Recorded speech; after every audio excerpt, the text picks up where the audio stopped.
દેશભરમાં રાષ્ટ્રીય એકતા દિવસની ઉજવણીના ભાગરૂપે સુરત પોલીસ દ્વારા રન ફોર યુનિટીનું ભવ્ય આયોજન કરવામાં આવ્યું હતું। સુરત પોલીસ દ્વારા આયોજિત આ દોડમાં શહેરીજનોએ પણ ઉત્સાહભેર ભાગ લઈને એકતાના સંદેશનો બળ પૂરું પાડ્યું છે।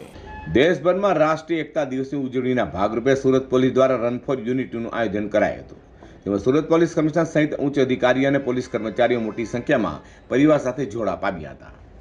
તો રન ફોર યુનિટી શાંતિપૂર્ણ રીતે પૂર્ણ થયા પછી દોડના રૂટ પર નાસ્તાના પેકેટ અને પાણીની બોટલોનો મોટો ઢગલો જોવા મળ્યો હતો। મોટી સંખ્યામાં હાજર રહેલા શહેરીજનોએ ઉપયોગ કર્યા બાદ કચરો રસ્તા પર જ ફેંકી દેતા થોડી જ વારમાં સમગ્ર વિસ્તારમાં ગંદકીનો માહોલ સર્જાયો હતો। આ દ્રશ્યો જોઈને સુરત પોલીસ કમિશનર સહિતના પોલીસ કર્મચારીઓ અને તેઓની પત્નીઓએ જાતે કચરો ઉઠાવી સફાઈ કરી હતી। કચરાના ઢગલામાં સ્વચ્છતા કર્મચારીઓ હજુ દૂર હતા, પરંતુ આ ગંદકી જોઈને પોલીસના ઉચ્ચ અધિકારીઓથી રહેવાયું નહીં। આ દ્રશ્ય જોઈને police commissioner Anupamsinh Gehlot, joint police commissioner Wabang Jamir સહિત શહેરના તમામ ડીસીપી, એસએપી અને અન્ય પોલીસ કર્મચારીઓએ તાત્કાલિક સ્વચ્છતાની જવાબદારી પોતાના હાથમાં લીધી હતી। કોઈપણ જાતના સંકોચ રાખ્યા વગર ઉચ્ચ અધિકારીઓએ જાતે રસ્તા પર પડેલા નાસ્તાના કાગળો, પ્લાસ્ટિકના રેપર્સ અને પાણીની બોટલો વીણવાનું શરૂ કર્યું હતું। અધિકારીઓને કચરો ઉઠાવતા જોઈ તેમના પત્નીઓ પણ પોતાને રોકી ન શકી અને તેઓ પણ કચરો સાફ કરવાના કાર્યમાં જોડાયા હતા। એક સાથે ઉચ્ચ પોલીસ અધિકારીઓ અને તેમના પરિવારો દ્વારા સ્વચ્છતાનું અભિયાન શરૂ થયું હતું, જે એક અદ્ભુત અને પ્રેરણાદાયી દ્રશ્ય હતું।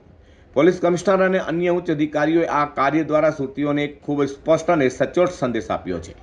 પોલીસ કમિશનર અનુપમસિંહ ગહેલોતે જણાવ્યું હતું કે સુરત આપણું શહેર છે અને તેને સ્વચ્છ રાખવાની જવાબદારી પણ આપણી સૌની છે। આ માટે સ્વચ્છતા કર્મચારીઓ આવે તેની રાહ જોવાની કોઈ જરૂર નથી। આજે સુરત પોલીસના અધિકારીઓએ માત્ર કાયદો અને વ્યવસ્થા જાળવવા નહીં, પરંતુ એક જવાબદાર નાગરિક તરીકે પણ ઉદાહરણ પૂરું પાડ્યું હતું। સ્વચ્છતા માત્ર સરકારી વિભાગ કે કર્મચારીનું કાર્ય નથી, પરંતુ દરેક નાગરિકની નૈતિક ફરજ છે, તે વાત તેમણે પોતાના કાર્ય દ્વારા સાબિત કરી બતાવી છે।